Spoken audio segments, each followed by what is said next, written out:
Have you ever laid in bed, eyes closed but mind wide open, racing through regrets, doubts, and scenarios that haven't even happened?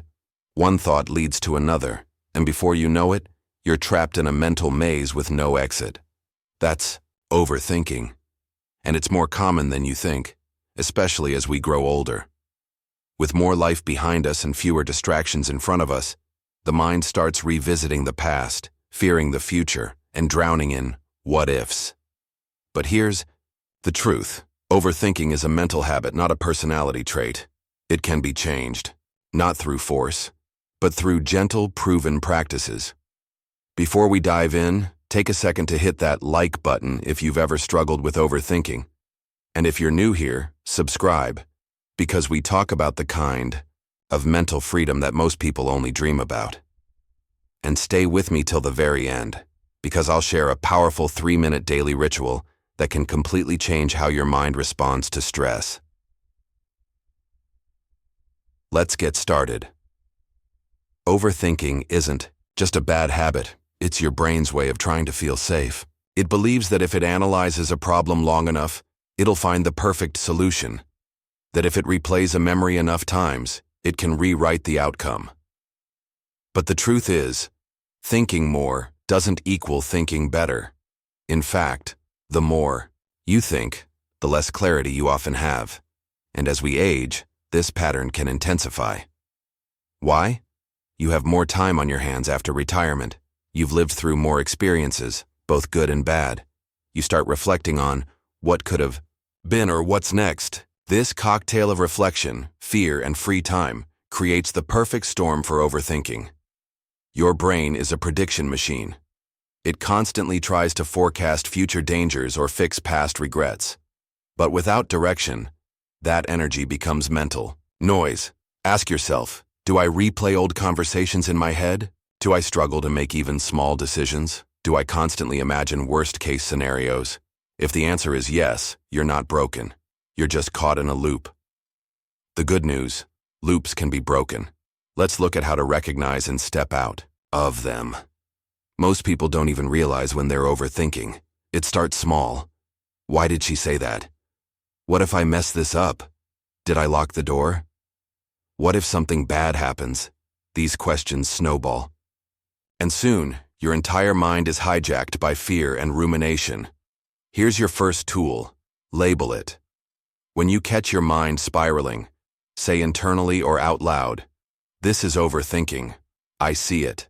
That awareness alone creates a pause, a break in the cycle. Next, change your posture or physical state. Overthinking often happens in stillness, when we're seated, staring, or lying down. Stand up, move your arms. Take 5 slow, deep breaths. This tells your nervous system, we're not in danger. We're in control. Finally, ask yourself, is this a helpful thought or just a familiar one? Because not all familiar thoughts are helpful. Many are just deeply rehearsed. When you start to recognize the loop, you weaken its grip. Let's now replace that mental noise with something solid, the present moment. Overthinking pulls you into 2 places where peace doesn't live. The past, where regrets live. The future, where fears live. But the present is where healing happens. Here's a simple technique called the 5-4-3-2-1 grounding method. Things you can see, 4 things you can touch. Things you can hear, 2 things you can smell. Thing you can taste. This trick pulls your mind out of chaos and into calm. It's impossible to overthink when your senses are fully engaged. Another anchor, box breathing. Inhale for 4 seconds. Hold for 4 seconds. Exhale for 4 seconds. Hold for 4 seconds. Repeat for a minute, and you'll notice something. Your body starts to relax, and so does your mind. Want something even simpler? Try this. Look at your hands. Notice the lines, the skin, the texture. Breathe. You're here. You're alive. You're safe. Mindfulness isn't about becoming a monk. It's about noticing what's real, right now. Every time your thoughts drift, gently return to now. And if they drift 100 times, return 101. That's not failure. That's practice. Imagine your brain as a glass of water, and every worry, doubt, and thought adds a drop. Eventually, it overflows. Journaling is how you pour some of that water out. Here's why it works. When you write things down, you stop mentally rehearsing them. Your thoughts take form, your mind gets to rest. Try these 3 journaling practices. Morning, mind dump. Every morning, write 1 page of anything that's on your mind. No grammar rules, no filters, just unload. The worry box, write down everything you're worried about, then add, "This does not need solving today."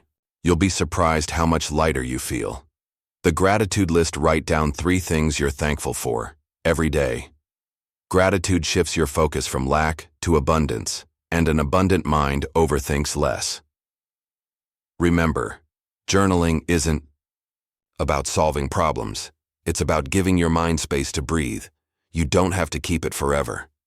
You don't even have to read it again. Just let it out. Here's something most people never realize. Overthinking is often a substitute for action. We think more when we do less. But the solution is rarely found in more thinking. It's found in movement. Ask yourself, what can I do right now to help myself? Worried about your health? Walk for 10 minutes, stuck in indecision? Choose something small and act, feeling mentally drained. Make tea. Stretch. Move. Small actions create motion, and motion kills overthinking. Even organizing your room, cleaning a drawer, or calling a friend can snap you out of mental paralysis. Don't wait for motivation. Just move. Action generates clarity. Overthinking drains it. This is the hardest and most freeing step of all. Let go. Let go of the idea that you can control every outcome. Let go of the need to rewrite the past. Let go of the illusion that perfect thinking will lead to perfect peace. True peace doesn't come from figuring everything out. It comes from realizing you don't need to. You can't control your first thought, but you can control your second. Choose the second thought wisely. Choose stillness over chaos, grace over guilt, surrender over control. You're not meant to hold everything. You're meant to breathe. As promised, here's a simple daily ritual to calm your mind every morning or night. Step 1. Sit in silence for 1 minute.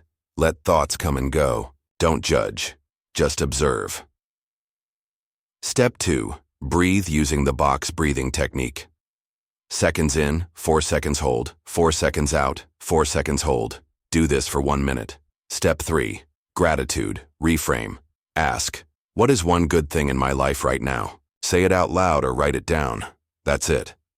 3 minutes a day. 1 shift in mindset. Over time, this becomes your emotional anchor. Overthinking doesn't mean you're broken. It means you care.